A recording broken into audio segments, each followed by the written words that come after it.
We got some breaking news courtesy of Woj Bombs this morning. The Detroit Pistons fired head coach Monty Williams just one season into his historic 6-year, $78 million contract. And of course, after finishing with a league low 14 wins and a record 28-game losing streak. With the draft 1 week away, the Pistons will look for a new head coach while also owing Williams the $65 million plus left on his contract. But Woj was not done. He also reported this morning that all-star forward Pascal Siakam intends to sign a 4-year, $189.5 million max contract to stay with the Pacers, who now have the duo of Tyrese Halliburton and Siakam under contract through 2028 and 2029, respectively. It is the offseason, people, and those are just the first dominoes to fall in what will be a crazy summer. We are just 10 days away from the deadline date for LeBron James and Paul George to decide if they're going to pick up their player options in LA or opt out to become unrestricted free agents. But those aren't the only big names that could have some decisions to make this offseason. Jason Tatum, Steph Curry, Joel Embiid, Donovan Mitchell, and Kevin Durant are just a few of the top players in the game that are eligible to sign massive extensions with their current teams. But wait, there's more. This year's free agent class is chock full of talent. Klay Thompson, OG Anunoby, and James Harden are a few more guys that will have big decisions to make on the free agent market. We need to start with the biggest question out there. UD, I'm going to start with you on this one. This offseason, what decision are you looking to, or are you most fascinated about playing out when it comes to players in the free agency? Klay Thompson. I got to see what's going to happen with Klay Thompson. He's the most heralded guy. He's got championships. He's got history. He's got all these things going on in Golden State, and there's an opportunity. I want to see if he ends up in Orlando. I love what Jamal Mosley did last year with the Orlando Magic, but if you look at that team, you can't fast forward and you can't get experience. You have to earn experience. You have to get experience through playing. Who has more playoff experience than Klay Thompson? Also, Orlando Magic struggled to shoot the ball from the perimeter. 36-37% from the three-point line. Klay Thompson shoots 36-37% in his sleep. I know he had some tough games last year, but he shoots 36-37% in his sleep. So I'm looking to see what Klay going to do, and I think Orlando could be a good place for Klay to go. Also, getting out of the West. You truly want to get a championship. The West is only getting stronger. Take a chance, go to the East. It might get you another ring. I think Klay is intriguing just because this is the second time he's become a free agent in his career. 2019, when he tore his ACL, he really didn't enter free agency there. This time, everybody likes to be wooed. Everybody likes to, it's like college recruiting. Everybody likes to go out there and see what team fits best, whether it be Golden State or maybe a team like Oklahoma City or Orlando, teams that have flexibility to go out and sign. Shooting, as we've seen in these playoffs, matter. Yeah, for sure. Monica, what are you most looking forward to when it comes to this offseason? So, y'all know I roll with the Knicks closely, and I just can't fathom a world where the OG Anunoby thing does not become a signed deal and he's proceeding as a Knicks, considering how productive he was. But stranger things have happened. The one that intrigues me, and I got to go to you, Bobby Marks, because I'm not sure about the reality on this one when it comes to Donovan Mitchell and the Lakers. Is there a world in which he could actually get there? Well, I think when you look at the Lakers as far as what they would have to offer, they have certainly their draft pick this year in 2024. And then when you look at 2029 and 2031, they have tradable contracts in Rui Hachimura and Austin Reeves here as far as trying to put a package together. Monica, I think realistically probably the best option for Donovan Mitchell is re-signing in Cleveland, whether it be a 4-year, $208 million contract or taking maybe a 3-year deal and becoming a free agent in 2 years from now. I think when you look at it from Cleveland, they have everything that they offer. They're certainly getting to a conference semifinals, and they do not have to go out and gut their roster to get Donovan Mitchell. They could go out and trade a player like Darius Garland or Jared Allen and add to their roster here. So I think more likely Mitchell to Cleveland is probably the more likely scenario than going to a team like the Lakers. Okay. I mean, if Cleveland was healthy, there are some we wonder what. Not that I thought they would have knocked off Boston, but they obviously were a team that was a contender loosely in the East. But we'll see. The Lakers, by the way, can trade their 3 first-round draft picks. UD, when it comes to where Spida should be with the free agency situation, what are you thinking about his best fit? I mean, I think you stay out east. And I have a question. If he was going to stay in Cleveland, then why doesn't he sign the extension? If you're trying to get free agents and you're looking to improve your team and get ready for the future, then the best thing to do is have your best player already signed. So when you pitch into these guys, hey, come to Cleveland, this is what we're trying to do. We already got Donovan Mitchell. This is the future. So I don't know if he's really interested in going back to Cleveland. I don't think Cleveland is his first choice. I think he might really want to get out of Cleveland. If you look back when he was traded to Cleveland, Cleveland wasn't even on his radar of teams where he wanted to go. It was New York. It was another team down south somewhere. I ain't gonna say no name, but it was other teams that he was talking about going to. So Cleveland was never on the list of teams that he really wanted to go to in the first place.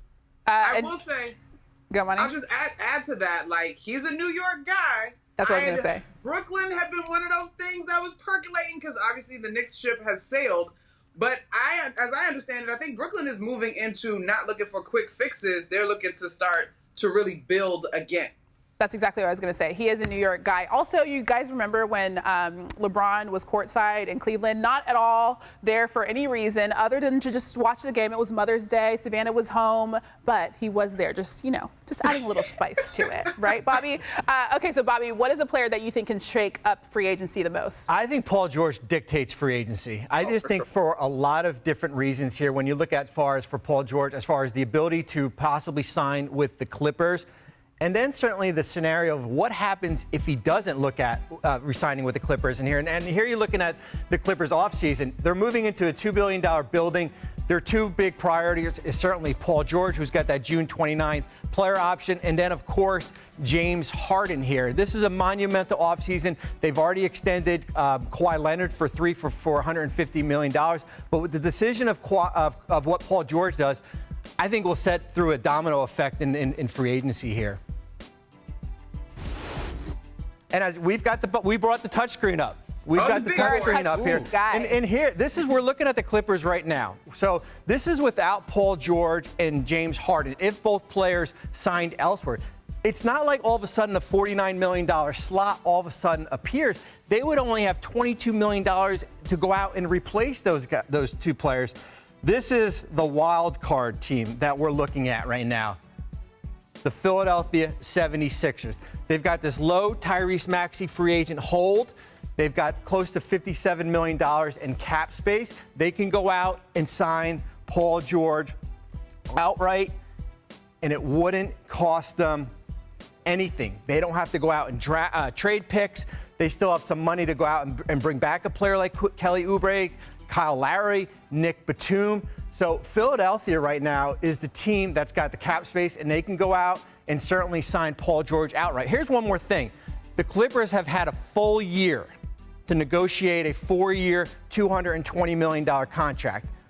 It's not done yet. Yeah. And the time is ticking until June 29th. The Detroit Pistons have dismissed coach Monty Williams, who leaves with 5 years and $65 million plus left on his deal. That news first reported by our senior insider Adrian Wojnarowski. In his first and only year in Detroit, the Pistons went a league worst 14-68. So there's now 3 head coaching vacancies in the NBA, with the Pistons joining 2023-24 playoff teams and the Cavs and, of course, the Lakers with current openings. In 2019, Monty Williams actually declined an offer to become the head coach for the Lakers. Instead, Frank Vogel took the job and won the title in 2020. So Ramona Shelburne now joining us here. Do you think that this could change action a little bit in LA now that he is looking for a job? I mean, if this had happened 2 months ago, when it should have, yeah, because they were interested in Monty Williams at the time. A couple of years ago, before they hired Frank Vogel, they offered him the job. He said no because of the money and also the issues they had with wanting to put people on his staff, et cetera. And he took the Phoenix Suns job. But what I have a bigger problem here is if this was an ownership level decision, okay, if this is Tom Gores stepping in here, as Adrian Wojnarowski has reported, why is this June 19th happening? Why is this happening on June 19th and not April 19th when the season was over? Yeah. I mean, you just went and hired Trajan Langdon to be your new president of basketball operations. You gave him the keys. He went out and he's had meetings with Monty Williams. They're building the team together. They just hired Fred Vincent, who is a great assistant from New Orleans, to come join his staff. You don't let this drag out for 2 months, tell the guy he's in charge of your basketball operations, and then make the decision yourself 2 months later, when Monty, I mean, I checked on this. I think the Lakers would have had interest had this happened 2 months ago. I think he might have had interest, but this is a tough one to take. This is a guy who kind of wasn't sure if he should coach the Pistons because his wife had cancer. They just kept throwing more and more money at him, said, "You're our guy, trust us, we're going to be a long rebuild." And then so to end up here, that's really an indictment of the Pistons franchise, and also I think takes some time for Monty to really recalibrate what he wants to do with his coaching career going forward. I mean, I understand Monty has tremendous faith, so for me, this might have been a blessing in disguise for Monty. I'm looking at that situation in Detroit. I don't know how much better that situation was going to get, but what I do know about Monty Williams is he's a guy who has the respect of the NBA. He's a guy who has the respect of the guys in the locker room. And when you talk about the Lakers situation, we understand how great JJ's basketball mind is. We understand that potential for JJ to be a coach is through the roof. But the questions we have is, can he control his locker room? Can he quiet the noise? We understand that Monty Williams can control the locker room. He can quiet the noise. If you're the Lakers, you have to do your due diligence. You have to put that name in the hat, and you at least have to take a look at it. That's your job, to bring the best guy available to your organization and put your team in the best position to win. So you have to take a look at this at least. Yeah, UD, I completely agree with you. I mean, I'm just looking back to 2013 when I was in Brooklyn and we had hired Jason Kidd here, and Jason had the ultimate respect of our players just from having played. But once the season starts and now you're 5-10, your friends who you think they are not your friends anymore. It's guys in that locker room here. So that's going to be the big concern for me with this Lakers job here, is that although maybe JJ and LeBron do a podcast, that doesn't mean things change when the Lakers are maybe 8 or 9 games below 500. Well, I had somebody in Lakerland say to me at the very beginning, right after they fired Darvin Ham, that they were looking for somebody who's experienced, who'd been on a championship level. Monty Williams obviously had the respect of Chris Paul and Devin Booker in Phoenix, went to the finals just a few years ago. He would have been as somebody they considered right at the beginning of this search. And the question is now, are they too far down the road with their interview process? Do they take a pause with the draft coming up next week? And is Monty Williams in a headspace where he wants to even think about coaching again after 2 months of hanging out there and the experience he had in Detroit? So this is throwing a wrench into everyone's plans, but they don't have a coach yet, and neither do the Cleveland Cavaliers. And Monty Williams will be much more affordable for anybody who wants to hire him because of all the money he's still owed in Detroit. Yeah, for sure. And it was just a week ago that Dan Hurley said that he wasn't going to take the job out there in LA. Bobby, when it comes to the head coaching position, is that the biggest question that this team has this offseason? I think the biggest question is what happens with D'Angelo Russell. I think he's got a player option. He can opt into his contract, or he can become a free agent. And if he becomes a free agent, he's got a deal somewhere, either with the Lakers, maybe at a little bit of less money. Because what happens with Russell is that determines their flexibility as far as where they can go out and maybe make a trade, where they can go out and maybe add a free agent. Max Christie is one of their young players that they want to re-sign. He opts into this $19 million player option. LeBron signs at $50 million. We're putting the Lakers now in the apron area as far as the inability to go out and add outside of their own players. Yeah, that makes sense. Certainly a lot of things to figure out there in Los Angeles.